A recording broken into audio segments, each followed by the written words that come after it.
We should have used the real backdrop, not the.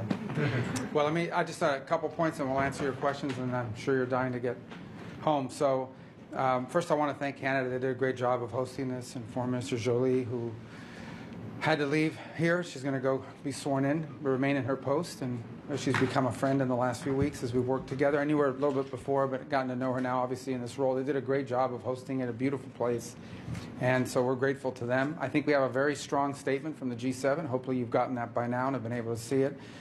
A very strong statement on a number of issues of mutual concern. We touched those topics. It was a really good engagement, and obviously there'll be some follow-up. And it sort of sets up for the leaders' meeting later on this year, and we hope that'll be equally productive. But we felt really good about the statement, worked hard on it. I think it reflects our points on a number of topics. And I would just say the one takeaway, you're going to ask me questions about things that are going on in different bilateral relationships and so forth. But I think what's important, and something I said at the outset, which everybody agreed with, is that we're not going to allow the things we disagree on, and we'll disagree on things, to keep us from working closely on the things we agree on. And there are a lot of those. And hopefully the statement reflects that, and our actions will reflect that. And so we feel really good about it. The other announcement, and I think that's already reflected in the President's statements, there was what we felt was a very positive and productive engagement yesterday with President Putin and Special Envoy Witkoff. Obviously, he is on his way back. He should be back, and hopefully we'll convene this weekend. We'll examine the Russian position more closely and determine, the President will then determine what the next steps are. Suffice it to say, I think there is reason to be cautiously optimistic. But by the same token, we continue to recognize this is a difficult and complex situation. It will not be easy. It will not be simple.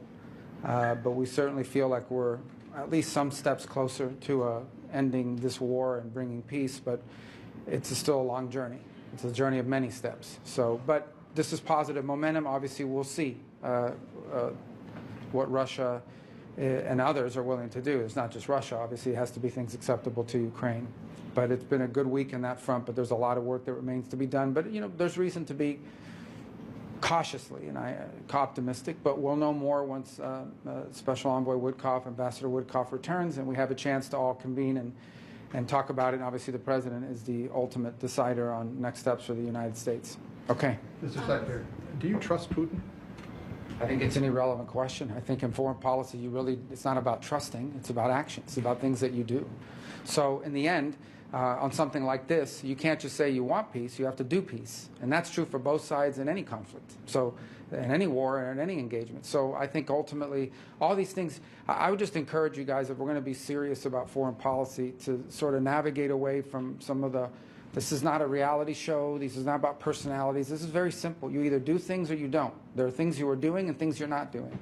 And that's what foreign policy is driven by, and that's how our decisions should be driven by. So unfortunately, in foreign policy, oftentimes you will have to work with, I'm not talking about President Putin in particular, I'm talking about generally, you will have to work with people you don't like in foreign policy. And oftentimes you will have disagreements with people you like. Obviously, we're going to wait for Ambassador Witkoff to return. He's not back yet. We're going to reconvene. Obviously, I spoke to him late last night. He spoke to the President well before that. He may have spoken to other members of our team. I've been here. But ultimately, we're going to reconvene, and the President will have options available to him, and decisions will be made after that. But I don't want to speculate or characterize anything beyond what I've just said until we have had a chance to sit down with Ambassador Witkoff, who's still overseas and in travel. Can I just follow up on that point then, Mr. Secretary, because when on the way here you said you were seeking an unconditional acceptance. I mean, clearly Mr. Putin is adding a whole series of conditions, and also the President says this should be... Well, how do you know he's adding conditions? From what he said publicly. Well, I go back to the point I made. Let's let this thing play through, okay? And then let's figure out what... Let me at least talk to, let's the team get together on the state side of this and talk to Ambassador Witkoff and go through some of this.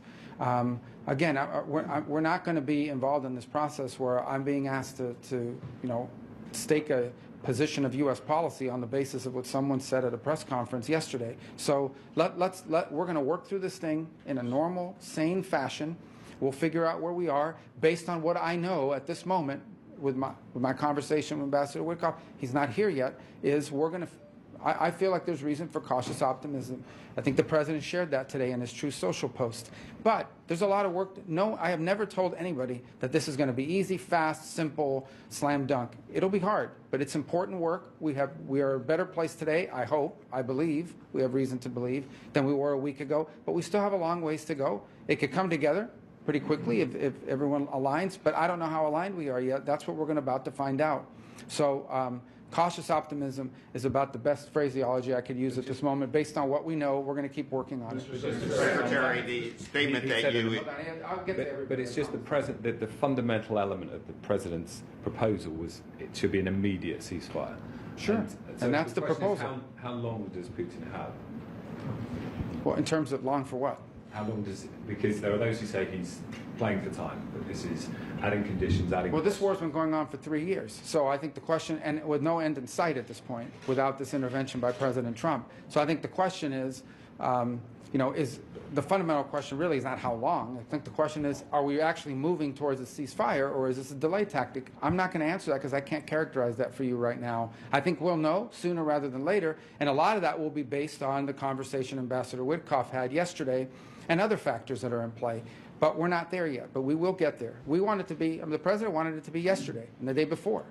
But we're certainly at least talking about peace for the first time in 3 years. Now we'll have to figure out how close we truly are, and that's going to take some time. And Witkoff's not here yet, so here meaning stateside. Mr. Secretary, the joint statement says that there is a need for robust and credible security arrangements for Ukraine. How would you define that based on your conversations here at the G7? What are robust and credible security arrangements? Well, that's to be determined by the negotiations. Here's what I want to encourage everybody to do. Bifurcate two things, okay?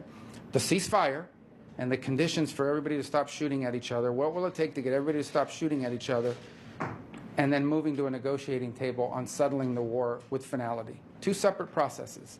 Process number one is, what do we need from both sides in order to stop the shooting and the fighting, so that you can get to a negotiating table? The United States have never said that Russia, I've never heard President Trump say that Russia has a right to take all of Ukraine and do whatever they want there. So that's not inconsistent with that statement. That is separate from the issue we face today, and that is that as it stands today, there is a war going on that has no military solution to it. Neither Russia nor Ukraine can achieve its maximalist military aims. The only way to end this war is through a process of negotiations. Negotiations, be it in business, in commerce, or in geopolitics, involves both sides giving something, both sides making concessions. That's just obvious. I'm not saying, I don't think that should be sort of a news-making statement. That's the reality of any conversations that exist in order to end wars, is that there has to be some level of concessions. What those concessions are remains to be seen. That'll have to be part of the negotiation. But it's not going to be helpful to enter into those negotiations making blanket statements that may give an excuse for one side or the other not to participate in it. So we'll have to get to that stage where these things are discussed, and ultimately both sides, whatever happens, both sides will have to agree to it. And that's true of any negotiation when you're trying to end a war. Mr. Secretary. Understanding your point about this not being a reality show or personalities, Ukraine or anything else for that matter, your boss has, shall we say, a rather strong personality. And I'm wondering, in light of that and his repeated comments about Canada becoming, or should be, the 51st state, the whole tariff situation, which intensified as we were on our way here after the big announcement in Jeddah. Did that complicate your discussions at all? Was it? Never came up once in our I mean, obviously with the foreign minister of Canada it has, but it was not a topic. It was not on our agenda. I told you that would not be discussed. Tariffs were. Yeah. So let me explain on the tariffs. This is important for everybody to understand. This keeps being characterized as a hostile move against our allies. These are global tariffs on steel, on aluminum, on autos, on semiconductors. Eventually, the president stated this, and then a global, in April, the intention to put tariffs, assuming that the study comes back and so forth. But what they've discussed is a global reciprocal tariff. Understand what that means. That means basically whatever some country charges us, that's what we're going to charge them. The goal the president has made very clear is he wants to reset the baseline of international trade, which he believes, and I agree, is unfair to the United States. This is not meant as a hostile move against Japan or Germany or anybody else. Yeah, you look at the EU. Okay, the EU has a GDP basically comparable to that of the United States. The composition of their economy is similar to ours. These are not developing countries, these are developed countries, and yet they have a significant trade surplus with the United States, even though our economies are pretty much the same. These are not low-wage countries. That's a problem. All the president is saying is we need to equalize treatment. Whatever they do to us, we need to do to them, in addition to pointing to certain sectors that we have to protect. Who can argue against the idea that if some country charges us X to export our products, we should charge them the same? I get it. If you're a country or the EU that's benefiting from the status quo, you feel it is hostile to change the status quo because it's to your benefit. The problem is the President of the United States is looking out for the United States, both in national security and in economic relations. We will reset the basis of our trade relationship, and then we can enter into negotiations for something that's enduring and fair to both sides. That's what the president seeks to do, and that's what it begins by resetting, at a reciprocal way, the amount of tariffs we charge one another in our trade relations. Mr. Secretary, I take your 1798. If I can follow up, Mr. Secretary, I know that we're not speaking about Canada becoming the 51st state at this meeting, but I'm asking you now, do you consider what the president has said about Canada becoming the 51st state? Is he serious? You know, I'll tell you how that came about, okay? He's in a meeting with Trudeau, and Trudeau basically says that if the U.S. imposes tariffs on Canada, Canada couldn't survive as a nation state, at which point the president said, well, then you should become a state. And that's where this began. That said, the president has made an argument for why. He says he loves Canada. He says he made an argument for why Canada would be better off joining the United States from an economic perspective and the like. He's made that argument repeatedly, and I think it stands for itself. But is All right. it counterproductive? The Trump administration is expected to invoke the Alien Enemies Act of 1798. I have to dust that off. A lot of people not familiar with it. Can you help us understand how the Trump administration plans to use these powers? Well, those are that's a question for DHS. It's not a question for us. What I can tell you is, from our perspective, unrelated to that, is that we will continue to look for people that we would never have allowed into this country on student visas had we known they were going to do what they've done. But now that they've done it, we're going to get rid of them. And we are continuing to look for that. And so in the days to come, you should expect more visas will be revoked as we identify people that we should never have allowed in because they lied to us. When they said they were coming here to be students, they didn't say they were coming here to occupy university buildings and vandalize them and tear them apart and have campuses hostage. All the hostages. We want all the hostages released. We believe they should all be released. Okay, and that, by the way, we talk about hostages, we're also talking about bodies.